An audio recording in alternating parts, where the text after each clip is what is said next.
Hello, here I am again in the name of the sovereign creator of heaven and earth, the Lord Jesus Christ. I am continuing with my exposition of my translation of 1 Corinthians. We're in chapter 10 now, aren't we?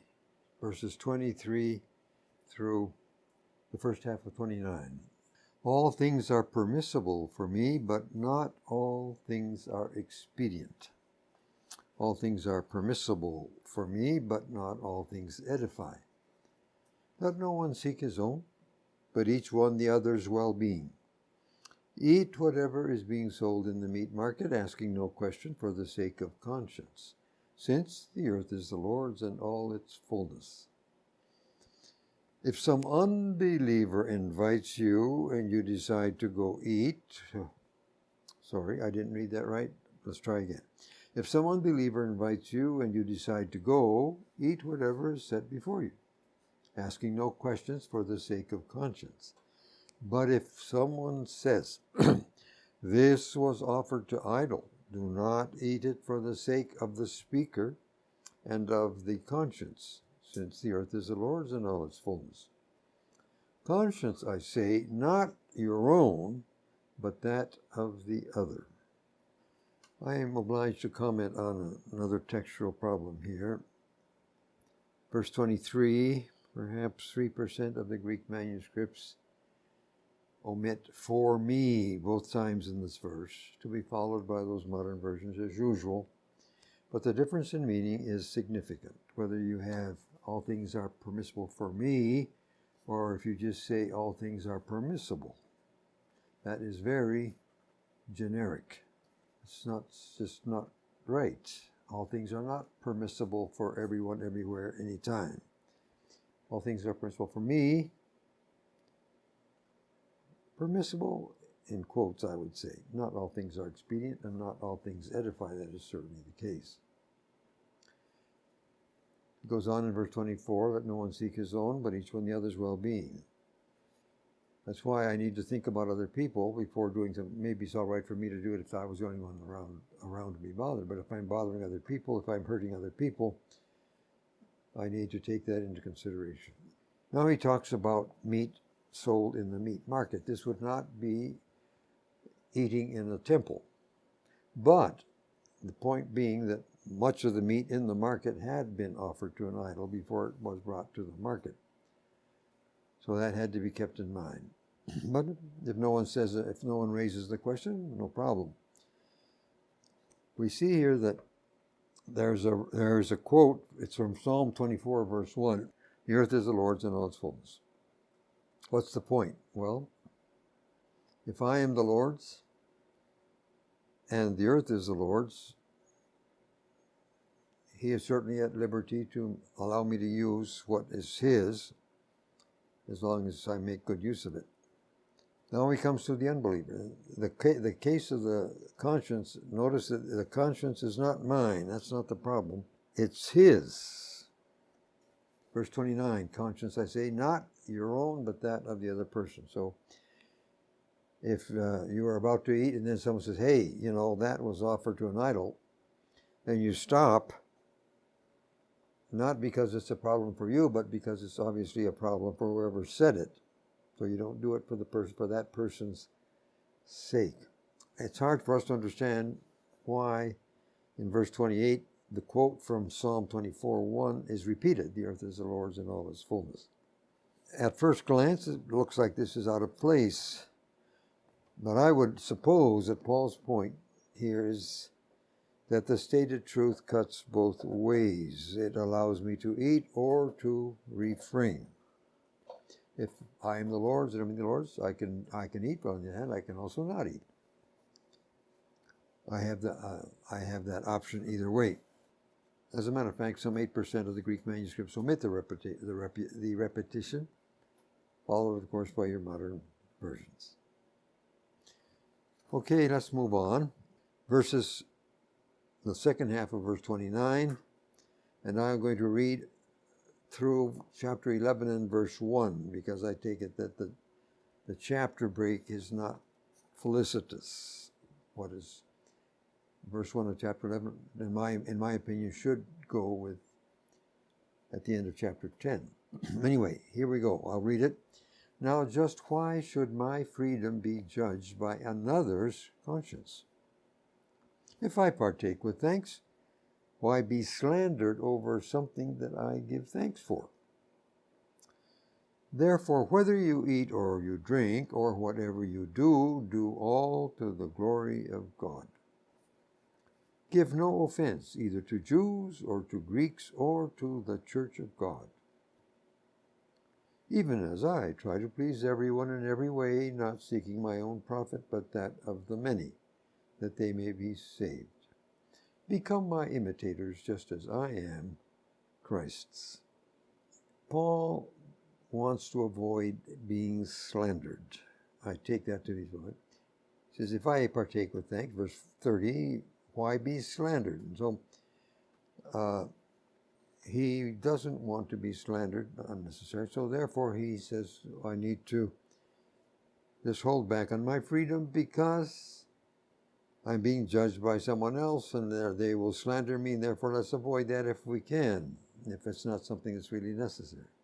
Verse 31 gives us a basic principle that furnishes us with the key for deciding about doubtful things and things produced by modern technology that are not mentioned in the Bible. I'll read it again. Whether you eat or you drink or whatever you do, do all to the glory of God. So, if I want to watch a movie, I should ask myself, why do I want to do this? Is it for the glory of God? If I want to buy a new super-duper cell phone, I should ask myself the same questions. If we really want to please God, we will give an honest answer and act accordingly. Obviously, the Bible can't talk about everything. Certainly, it did not talk about things that didn't exist at the time. So this is the principle. Is it to the glory of God? Because as we go back to chapter 3 of this same book, 1 Corinthians chapter 3, about building with gold, silver, precious stone, building with wood, hay, stubble. It's doing things for the glory of God that transforms those things into gold and silver.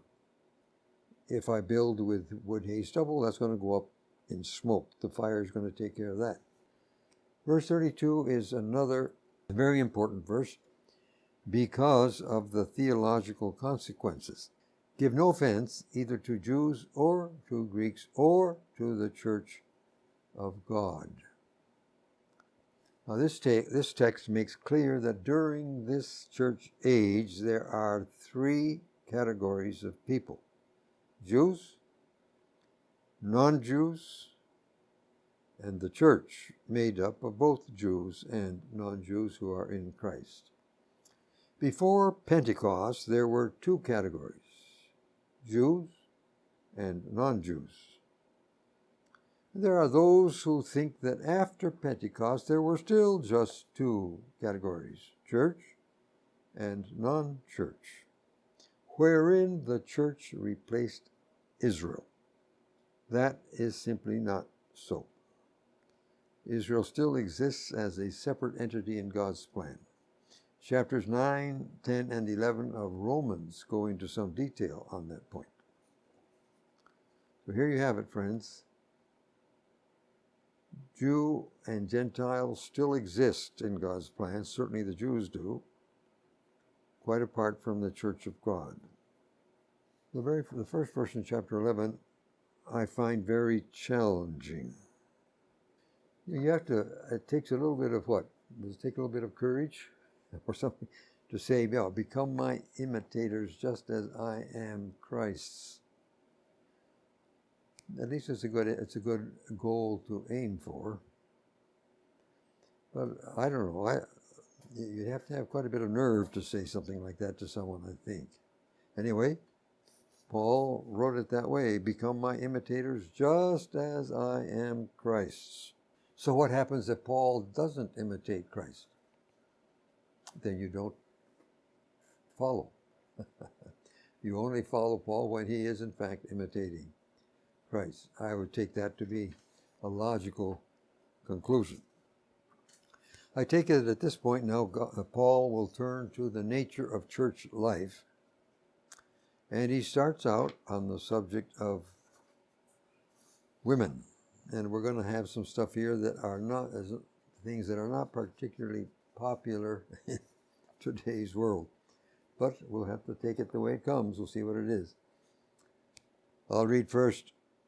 I'll take it a piece at a time. Verses 2 through 6.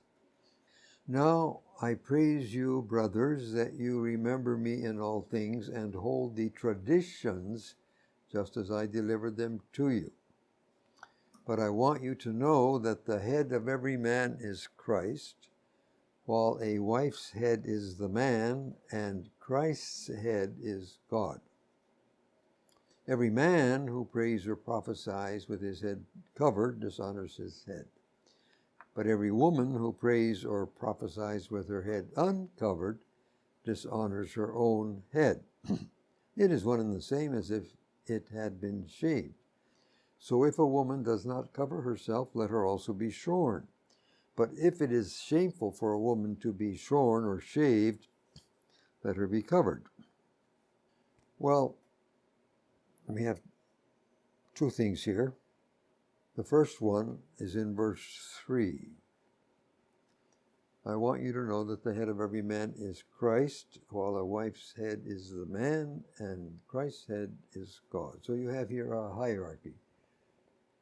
God the Father, Christ, the man, his wife in the event, if the man has a wife. It's a matter of administration. Not popular today, but that's what the text says. And we're going to get more detail on that below. When it talks about shaving the woman's head and so on and such, notice that verse 2 starts out talking about traditions. And then he goes on to talk about honor. Honoring your head, dishonoring your head. Well, I would say that tradition is one thing and sin is quite a different thing. Traditions can change with culture. Sin does not. From my own point of view, this is not whether a woman covers her head or not is not a question of disobeying God. He said this is a tradition. This is a matter of honoring her head or not. If a woman does not cover, let her be shorn. If it is shameful, well, who decides what is shameful? It's the culture that decides what is shameful, and the culture's changed, so maybe it stops being shameful. Going on. Verses 7 through 12. Indeed, a man ought not to cover his head, since he is the image and prized possession of God. But woman is the prized possession of man. For man did not come from woman, but woman from man. And neither was man created for the woman, but woman for the man. For this reason, the woman needs to have authority upon her head because of the angels.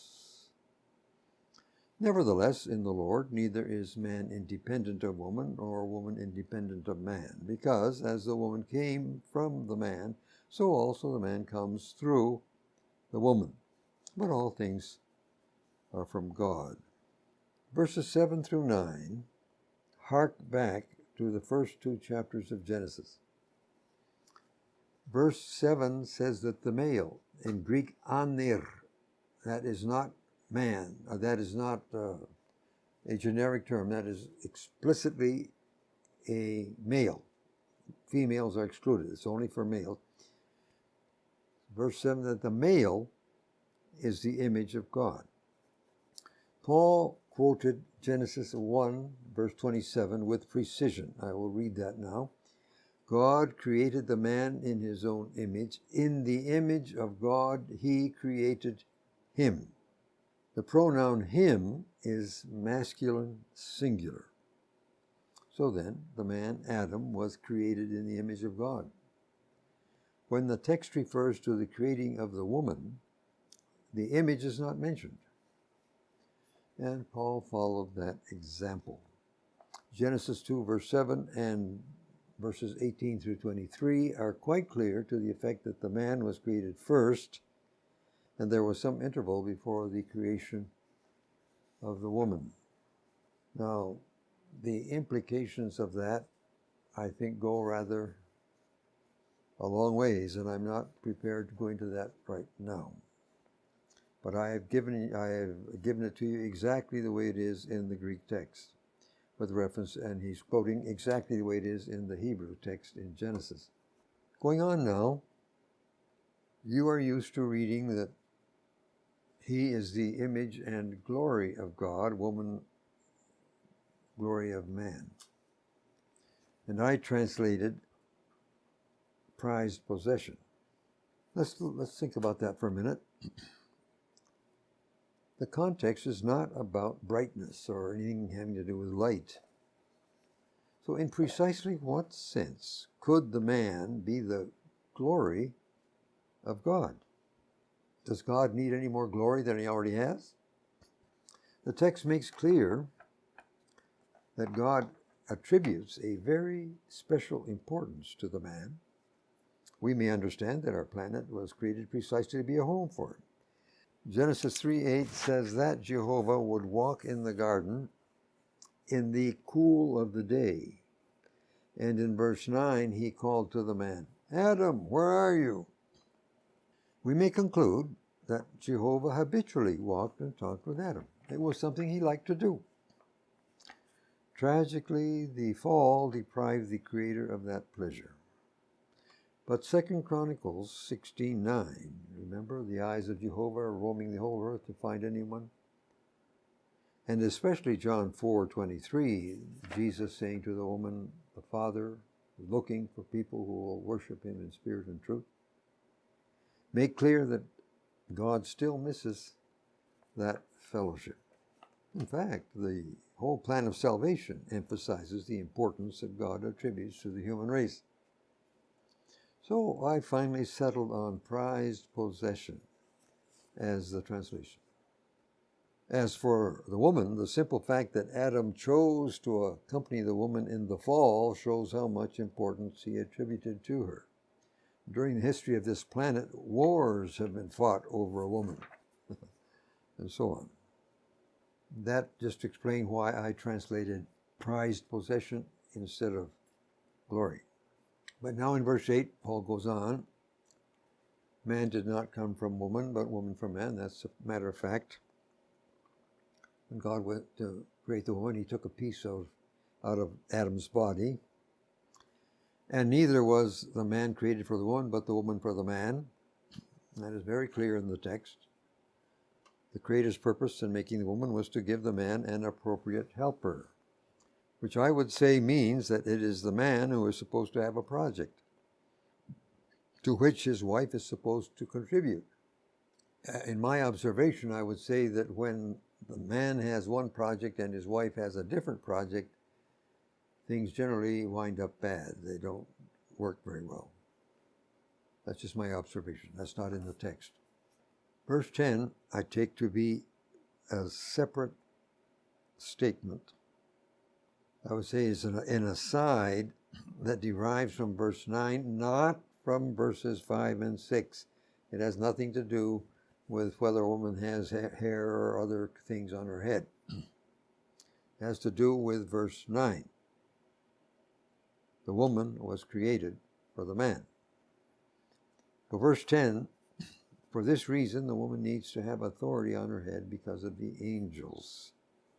The general practice in the versions of adding symbol of before authority is unwarranted. It is not in the text. And it does damage to the text. The woman was created for the man, but since there are no female angels, the angels are very fascinated by the female of our species. Remember Genesis 6. There the sons of God, the Bnei Ha-Elohim, are clearly angels, not men. That's quite clear from the text. So you had angelic beings cohabiting with women and producing a mongrel race. And it goes on to say, and also afterwards. That kept on happening after the flood. So for this reason, women need the protection of male authority. I take that to be the point. Women need the protection of male authority to protect them from angelic beings, exactly. I would say that those feminists who peremptorily reject any semblance of male authority are just asking for a demon. And what little demon is going to object? Verse 12, he didn't say, look, obviously both sexes are totally necessary for the ongoing of the race. The woman came from the man, but from after Adam, every man is born from a woman. We cannot say that one race is one sex is more necessary or more important than the other, because they are both 100% necessary. Therefore, we can't argue on that basis. We can take what the Bible says about God's purpose in doing things and what each of the sexes is supposed to do. That is a different question.